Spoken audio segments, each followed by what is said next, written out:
오늘도 주님의 음성을 듣는 시간이 되기를 축복합니다. 아멘.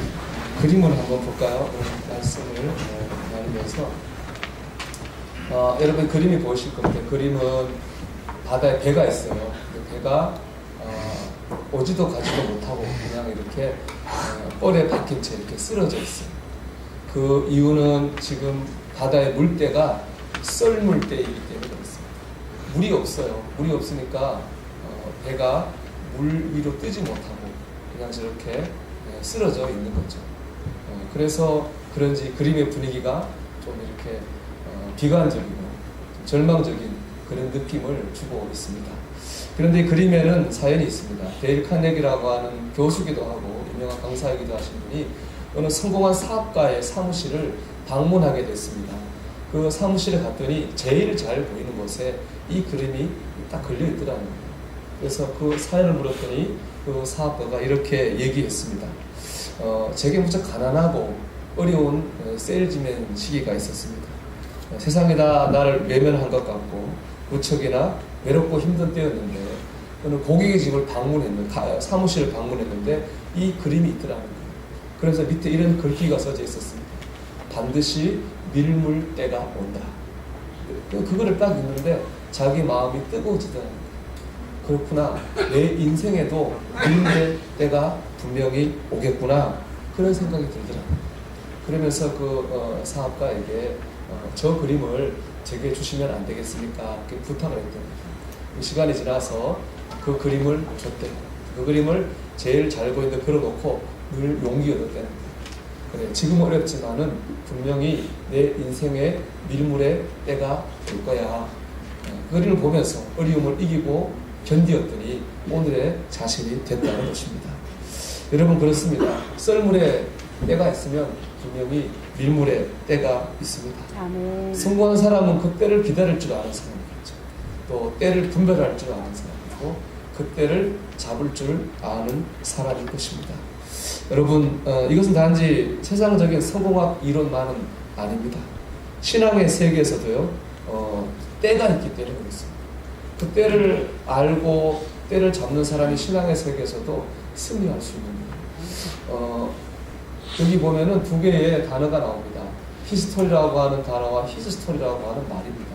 히스토리는 인간의 역사라고 하는 의미를 가지고 있고요. 히즈스토리는 신앙인들이 얘기할 때 그분의 역사, 이렇게 주님의 역사하심이라고 말하고 있습니다. 그런데 래퍼 제가 힙합을 좀 좋아하잖아요. 여기 보면은 이 비완이라고 하는 힙합하는 친구가 자기 이렇게 가사를 썼는데 너무 멋있어요. 그래서 이 주보 1면에 실었어요. 뒤에 보면 이렇게 돼 있거든요. 제가 뭐 힙합을 할 수는 없고 뒷부분 읽어드리면 이렇습니다. 내 삶은 바로 신이 만든 예술작품의 피처링, 나의 불완전함을 사용하는 창조주의 심포니, 나로 인해 쓰여진 위대한 히스토리, 어쩌면 이 모든 것 내 이야기가 아닌 히즈 스토리, 그분의 얘기라는 거예요. 그러니까 자기의 모든 삶 가운데 하나님의 역사하심이 있다는 거예요. 이 역사라는 단어를 보면 위에 보면 인간의 역사라고 하는 때의 한문은 지나간 삶의 기록이라는 것이 되거든요. 밑에는 하나님의 역사는 일하심을 말하는 거예요. 우리의 모든 지나간 삶의 기록 가운데에서는 하나님의 일하심이 있는 줄 믿습니다. 아멘. 이걸 신학자들은 세속사와 구속사라고 하는 말을 합니다. 그러니까 세속적인 이 역사 속에서는 하나님의 구원하심의 역사가 있다고 하는 것입니다. 구원하심이 나타난 때가 분명히 있다는 겁니다. 헬라어에서는 또 이렇게 이걸 표현하기도 해요. 헬라어의 시간 나타내는 단어가 두 개가 있습니다. 먼저 위에 나오는 크로노스가 있는데요. 이 크로노스는 우리가 말하는 시간입니다. 지금도 시간이 흘러가고 있죠. 이 시간, 흘러가는 시간, 11시 반을 지나고 이 시간은 크로노스입니다. 그런데 카이로스는 뭐냐? 하나님께서 역사하시는 특별한 시간, 때를 말하는 거예요. 그러니까 흘러가는 이 11시 반의 시간 속에서는요, 하나님 역사하시는 특별한 카이로스의 때가 있다는 것입니다. 우리의 일상의 삶 가운데에는 분명히 하나님 역사하시는 특별한 때가 있다고 말씀하는 것이죠. 그러니까 이것이 바로 하나님의 음성입니다. 여러분, 우리의 삶 가운데는 하나님의 때가 있습니다. 그리고 그 때 속에는 하나님의 뜻이 분명히 담겨 있습니다. 그래서 제가 오늘 말씀의 주제를 우리가 때를 알고 그 그 때 속에 당연히 하나님의 뜻을 안다면 우리의 삶은 풍성할 것입니다. 우리가 신앙생활을 해도 내 마음대로 믿으면요 기쁨이 없잖아요. 같은 길을 가도 돌아가지 않습니다. 그 하나님의 때를 알고 뜻을 알 때 우리는 열매 맺는 신앙생활을 할 수 있을 것입니다. 바로 오늘 말씀을 통해서 하나님이 주신 지금의 나의 때를 깨닫고 그 뜻을 알 수 있는 저와 여러분 되시기를 주 이름으로 축원합니다. 오늘 본문을 보면 예수님이 어떻게 사역을 준비하셨고 어떻게 시작하셨는지가 나오는데요. 자, 언제 예수님이 본격적으로 사역을 시작하셨을까요? 15절에 보면 나오죠. 15절을 같이 읽어볼까요? 아멘 하는 때까지. 이르시되 때가 찼고 아멘. 때가 찰 때 주님이 사역을 시작하셨어요. 주님이 마음대로 한 게 아니에요. 언제요? 때가 찰 때. 때가 됐을 때 주님이 했어요. 근데 오늘 말씀을 전체적으로 보면 그때 하나님이 약속 허락하신 그때 구원의 역사가 이루어지는 그때는요 두 가지 과정을 통해서 이루어지는 걸 볼 수 있어요. 두 개의 때를 거쳐서 하나의 때가 이루어지는 겁니다. 그 두 개의 과정은 첫째는 먼저 내가 준비되어지는 과정입니다. 내가 준비되어질 때 하나님의 때가 이루어지는 겁니다. 9절과 11절을 보면 예수님이 세례를 받았습니다. 그리고 12절과 13절을 보면 예수님이 40일 동안 광야에서 훈련을 받았습니다. 이 모든 건 예수님이라고 하는 개인에게 초점 맞춰져 있어요. 세례 받으신 분도 예수님, 시험 당하신 분도 예수님이잖아요. 모든 게 예수님께 초점이 맞춰져 있습니다. 하나님께서 예수님을 구원자로서 훈련시키시는 과정이었다고 합니다. 여러분, 하나님이 예수님을 훈련시키신 것처럼 하나님께서 우리를 훈련시키실 때가 있습니다. 하나님의 뜻과 역사를 이루기 전에 먼저 그 사람의 삶과 믿음을 준비시키시는 거예요. 우리도 마찬가지거든요. 우리가 주님의 일을 하기 전에 먼저 주님이 우리를 훈련시키시는 거예요. 오늘 예수님이 훈련받은 걸 보면 크게 두 가지예요. 은혜도 받게 하시고 시험도 받게 하시고. 하나님이 두 가지를 통해 훈련시키십니다. 은혜도 받게 하시고 시험도 받게 하시고. 먼저 세례 받으신 것은 은혜 받은 거죠. 주님이 세례 받았어요. 그때 어떤 일이 생기냐? 하늘의 문이 열려요. 그리고 하늘에서 성령님이 비둘기 같은 모양으로 예수님에게 임하십니다. 그리고 하나님이 직접 말씀하십니다. 이 사람은 내가 사랑하는 아들이고 내가 기뻐하는 사람이다. 여러분, 이것만큼 신비스러운 일이 어디 있습니까? 하늘의 문이 열리고 성령님이 비둘기처럼 임하고 하나님의 음성이 직접 들리는 이 신비한 일이 세례받을 때 일어났습니다. 하나님은 먼저 예수님이 은혜를 충만하게 받게 하셨습니다. 그 다음에는 시험을 받게 하셨어요. 광야에서 40일 동안 금식하며 마귀에게 시험당했습니다. 마귀가 예수님께 묻죠. 하나님의 아들이라면 돌을 떡으로 만들어 먹어. 네가 하나님의 아들이라면 뛰어내려라. 네가 하나님의 아들이라면 하나님 받아주겠지. 우리가 은혜 받을 때도 있지만 시험 당할 때도 있습니다. 하나님의 아들인데 왜 이런 어려움을 당하나? 왜 병이 오고 고난이 오고 물질의 시련이 오고 사람에게 상처를 받을까? 마귀 우리에게 말하죠. 하나님의 아들이라면 왜 너 그렇게 당하니? 똑같은 시험을 우리에게 줍니다. 그리고 마지막으로 마귀가 높은 데 데려올라가서 천하만국의 영광을 보여주고 내게 엎드려 절하면 이 모든 걸 내게 줄 거야 하고 예수님을 유혹합니다. 똑같은 것 같아요. 하나님께서 은혜와 시험을 통해서 예수님을 훈련시키신 것처럼 우리도 그렇잖아요. 신앙생활 하다 보면은 은혜 받을 때도 있어요. 그렇죠? 기도하고 예배하다 은혜 받을 때도 있고 기도가 응답될 때도 있고 축복받을 때도 있어요. 그런데요, 그렇지 않을 때도 있습니다. 예배하고 기도 은혜를 못 받을 때가 마음이 메마를 때가 있습니다. 기도에도 우리의 기도가 거절당할 때도 있습니다. 삶이 안 될 때도 있고 몸이 아플 때도 있고 참말로 말로 하기 힘든 일을 당할 때도 있습니다. 이 두 가지가 우리의 삶 가운데 오는데요. 여러분, 이게 지금 어떤 때라고요? 하나님이 우리를 준비시키는 때입니다. 이걸 알면 이 때를 분별하고 주님의 뜻을 분별했다면 지금 하나님이 나를 준비시키고 계시구나. 하나님이 나를 더 큰 그릇으로 쓰려고 나를 연단시키시는구나 하고 알 수 있어요. 근데 그것을 분별하지 못하고 뜻을 알지 못하면 어떻게 되겠습니까? 실망하고 낙심하고 좌절하고 말 것입니다. 여러분, 하나님이 우리를 준비시킬 때가 있습니다. 아멘. 세계적인 성악가 호세 카레라스라는 사람이 있는데 그 사람이 41살의 나이에 백혈병이 걸렸습니다. 그래서 병원에 입원했는데 그가 병상에서 기도했습니다. 하나님, 제 생명을 연장해 주시면 남은 평생 주님을 위해 충성하겠습니다. 그런 기도를 드렸거든요. 그리고 이제 골수 이식도 받고 항암치를 받습니다. 머리카락도 빠지고 손톱도 빠지고 많은 고통을 찾아왔지만 그를 포기하지 않고 계속 기도했습니다. 하나님, 저를 사용해 주세요. 하나님께서 은혜 주셔서 그가 건강해지고 새 생명을 얻었습니다. 아멘. 그리고 한 일이 뭐냐? 자기의 전생을 다 팔아가지고 스페인 바르셀로나에 호세 카레라스 백혈병 치료 재단을 만들었어요. 그 돈으로 백혈병 걸린 사람들을 치료하고 그 치료 방법을 연구하는 일에 사용했습니다. 그가 이렇게 고백합니다. 때로는 질병도 은혜가 될 때가 있습니다. 백혈병과의 싸움을 통해서 나보다 남을 아는 사람이 되었습니다. 이제 단순히 노래만 부르는 것이 아니라 하나님을 증거하고 절망을 빠진 사람에게 소망을 주는 인생을 살기를 원합니다. 호세 카레라스에게 그 질병의 시간은요, 하나님이 그를 사용하시고 준비하시고 훈련하는 시간이었습니다. 오늘 이 말씀 이 부분에 특히 저는 좀 집중하고 싶어요. 헨리 나벤이라고 하는 위대한 영성가가 예수님을 이렇게 표현했습니다. 상처 입은 치유자라고 표현했습니다. 상처 입은 치유자는 먼저 내가 상처를 받았습니다.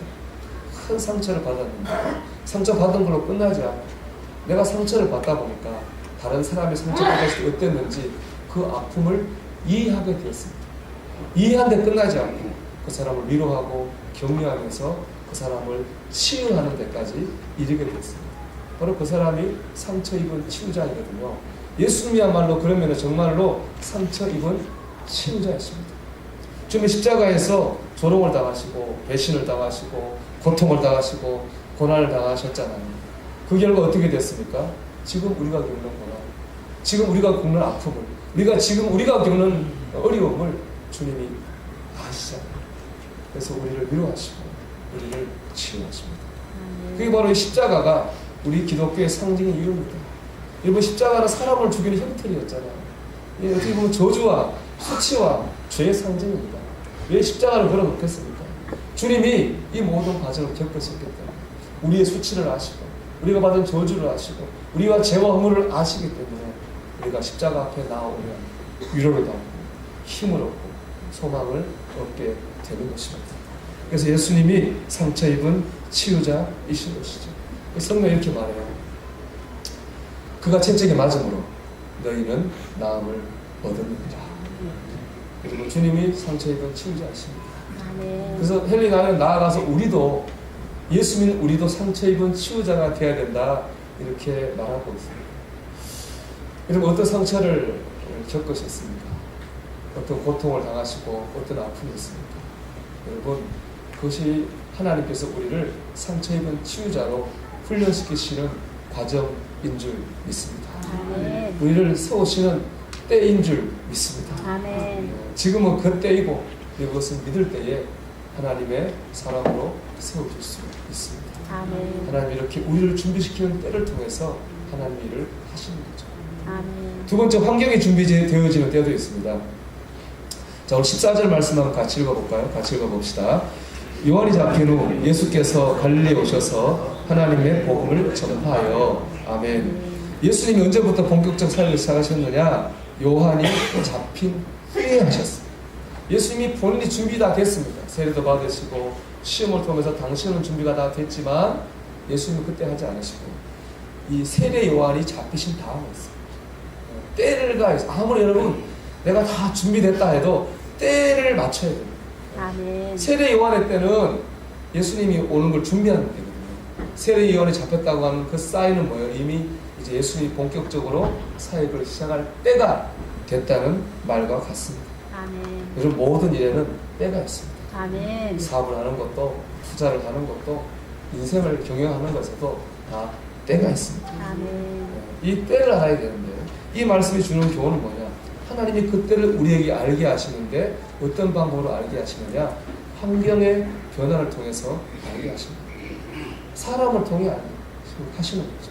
우리가 여러분 기도하잖아요. 하나님 응답하실 때 하늘에서 뚝 떨어져 응답하시는 게 아니에요.